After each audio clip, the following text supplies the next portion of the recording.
We are going to set that guided practice aside, and we are ready to go back into the notes for today. So go ahead and turn to page 5.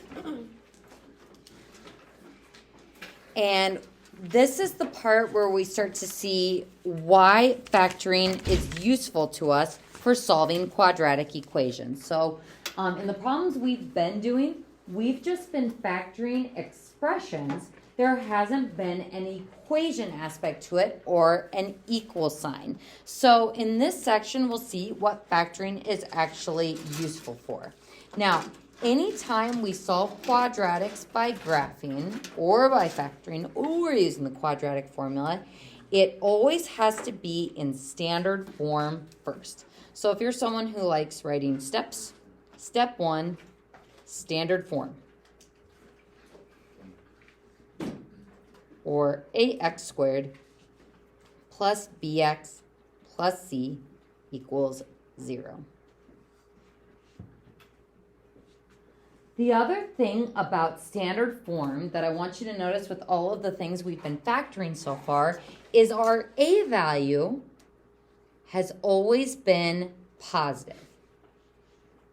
And that's going to be important as we start encountering equations that aren't in standard form, is we always want to have that a value positive. Number 2, we start factoring, checking for a GCF first, and then factoring further. Step number 3, we're going to use what is called the zero product property. Product means multiplying things together. 0 means we're multiplying and getting 0. The zero product property says if I have something times something equals 0, then either this something is 0 or that something is 0. We briefly talked about this back with polynomials, but what we kind of used it for was just saying, hey, if x plus 4 is the factor, x equals negative 4 would be the root. So folks, these are the steps that we're going to be going through in order to solve equations by factoring. So taking a look at number 1, is that in standard form? Is it equal to 0? No. So what we need to do is keep this a value positive, that's the term that's with our x squared, and move everybody over to one side. So how am I going to move that 9x? By subtracting it. So minus 9x, minus 9x. So 12x squared minus 9x equals 0. Hooray! Now it's in standard form, and our a value is positive. Step number 2. What's the very first thing we check for when we're factoring? GCF! What's the biggest thing I can take out of 12 and 9? Can't take 9 out, but what can we take out? A 3. And not just 3.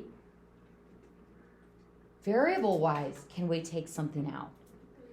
We can take out a 3x. And this leaves me with 4x minus 3. We divide it out from both of those terms, and that's what gives me what is left in parentheses. Can I factor that any further?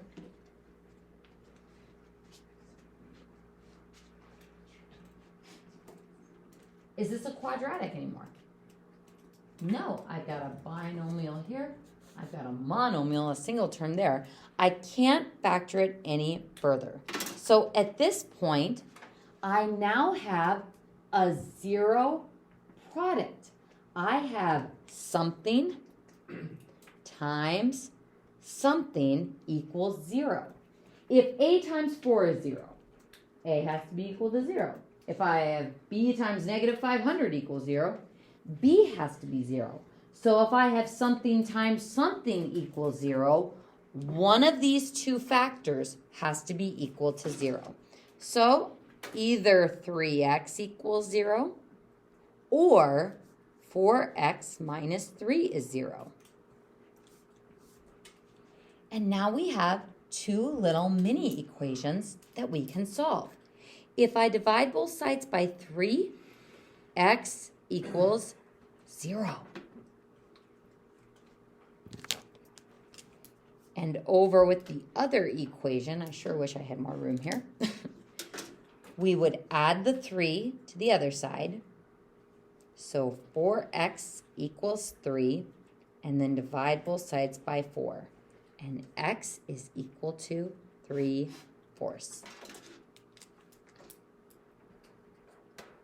What did we just find? The x-intercepts. Now, if we didn't know what factoring was, a few days ago, what would we have had to have done to solve this? We would have had to look at this equation and say, what's the axis of symmetry? Negative b over 2a. Not very friendly. Then we plug it in. Then we make a table. But even if we made the table and did the graph, you just type this turkey in so we can look at it. 12x squared minus 9x. Even if I took all that time to do the graph, I would have been able to see that one of my x-intercepts is at 0, but would I have been able to find out that one? No, we would have said x is between 0 and 1. We don't know exactly what it is. It could be a fraction, it could be irrational. We don't know what it is. So this problem, we would not have been able to get that exact answer by graphing. So here's what I'd like you to show. I want you to show just a little sketch of that quadratic that goes through 0 and comes back up.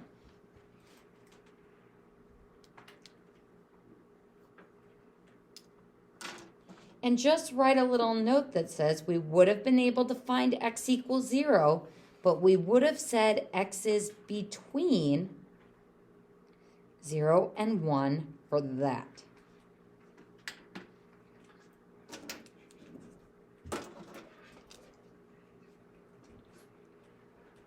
So already, are we liking factoring better than graphing? Yeah. We don't have to make a whole table. Is it less work? I don't know, depending on how you feel about graphing and making tables. But the most important thing is we have changed this estimate, this kind of loosey-goosey, it's somewhere between these values, to an exact numeric answer. So benefit of factoring over graphing. Let's go ahead and skedaddle on over to this one. Is that equation in standard form? It's close, but who do we need to move? We want to keep this term positive, so let's move the negative 12 over to the to the left side by adding it.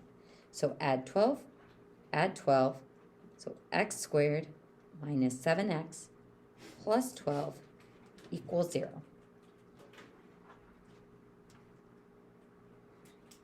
Do I have a GCF? Nope. Do I have to use the X method? Nope. I can do normal factoring on this one. I'm looking for a product of 12 and a sum of negative 7. Not 6 and 2, but negative 3 and negative 4. Once it is factored, I have a product. I have something times something equals 0, which means one of those somethings has to be equal to 0. Either x minus 3 is 0 or x minus 4 is 0. Add the 3, add the 4, and x equals 3 or x equals 4. Now this problem is more like the types of polynomial solving we did in the last unit. When we had those factors, with a multiplicity of 1. We just said if it's x minus 3 as a factor, it's x equals 3 for a root. If it's x minus for the factor, it's x equals 4 for the root. So this works all fine and dandy when I have nice monic factors, but when I have factors like this with GCFs or X method, a lot of times I'm going to encounter fractional X intercepts. We didn't have any of that with polynomials before, so instead of getting to use this shortcut of just flipping the sign, we are going to have to do a little bit of solving work to find those X intercepts. Now, if I go to type in this equation, x squared minus 7x plus 12,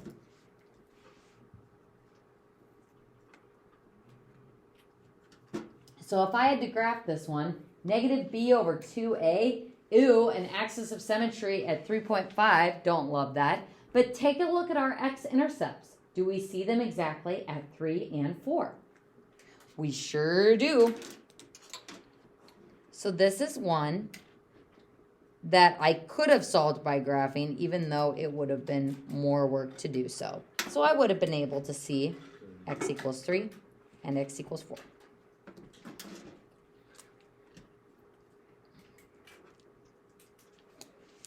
The next problem, is that in standard form?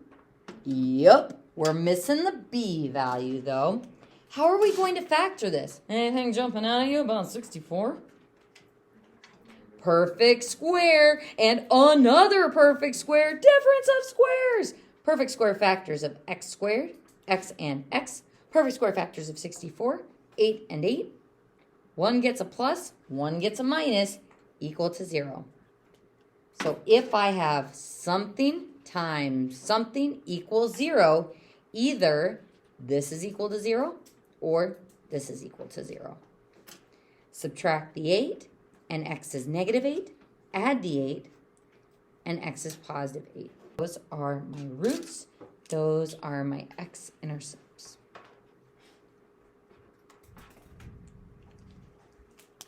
Would we have been able to see these on our graph?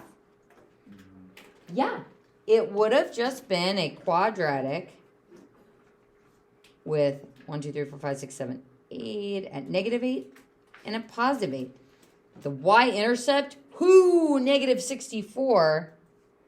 So it's probably going to go way down there somewhere. But I would have been able to find those solutions exactly by graphing.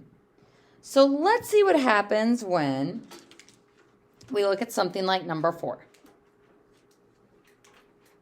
Is that in standard form?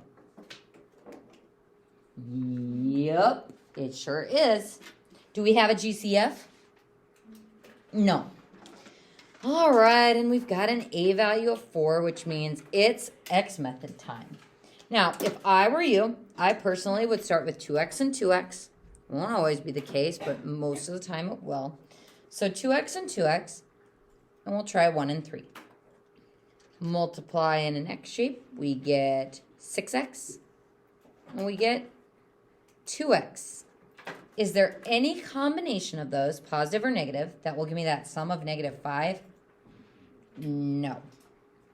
So that's out.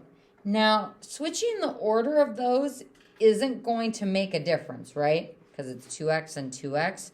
So we actually can't try anything more for the 3, but we can try, instead of 2x and 2x, we can try 4x and 1x. 4x times 3 is 12x. 1x times 1 is 1x. Can we get negative 5 out of those? No. So let's and try 1x and 4x. So notice the 1 and 3 is more static here, so I'm just adjusting those first terms. This gives me 3x and 4x. Okay. Folks, what's wrong with this?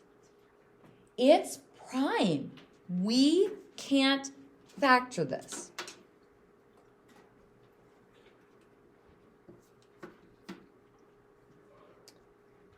So what do you think the graph looks like?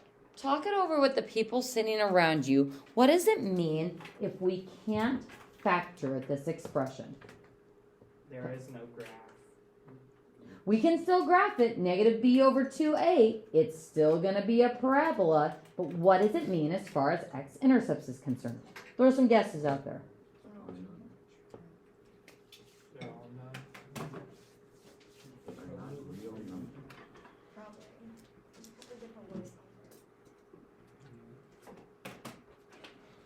Let's just take a look-see here. So I typed in that equation. So, interesting. Does this graph have x-intercepts? It does. But we can't factor it. So it's like, what does that mean? What does that mean about those numbers? Folks, I want you to draw this graph. Because this is one where graphing actually tells us a little bit more than factoring. Because when it's prime, it's like nothing. We don't know anything. But with graphing, we can tell that x is between 0 and negative 1 and between 1 and 2. So if you're like stupid graphing. Graphing actually tells us a little bit more about our x-intercepts for this one. So what do we know about these two x-intercepts? We know that they are not integers and not fractions.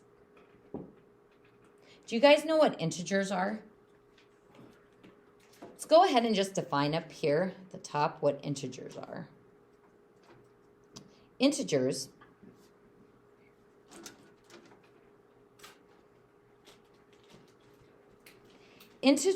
are like easy counting line numbers, like -3, -2, -1, 0.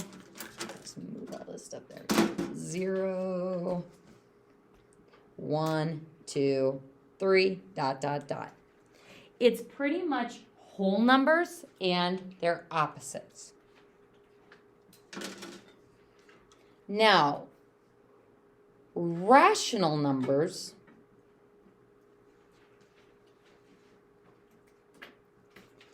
are things like -3, -3.4, -3.25, -2.73, etc., etc. It still includes integers, but it also includes nastier decimals. So rational numbers include integers. It's kind of like if integers were corgis. Does anyone in here have a corgi? Oh, yes. What's your corgi's name? Cloud. Oh my god, I think corgis are just the cutest dogs ever. If you don't know what a corgi looks like, they're like the rabbits of the dog world. They're so cute. So if integers were corgis, all corgis are dogs, right? But not all dogs are corgis. So rational numbers includes the counting numbers and nasty little decimals like these. Integers is a more specific category.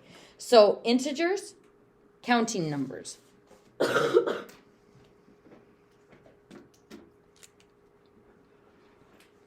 Whereas rational numbers are integers and fractions and decimals.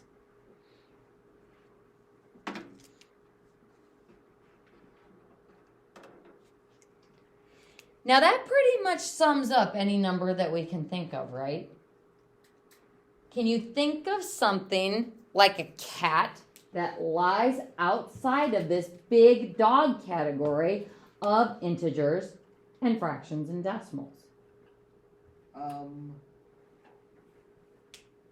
Square root of 3. Square root of 3.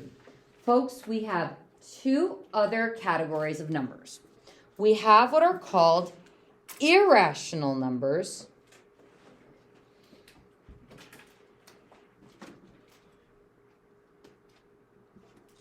which are square roots of nasty things. Square root of 3, square root of 2. Is square root of 4 nasty? No, because what is the square root of 4? It's just 2. So irrational numbers are horrible square roots, and also pi. What do you guys know about pi? 3.1415. 9, 2, 6, 5, 4. And what about pi? Does it repeat? No. Does it go on forever? Yes.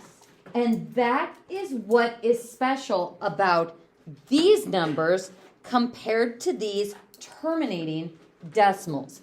These decimals don't repeat, nor do they terminate.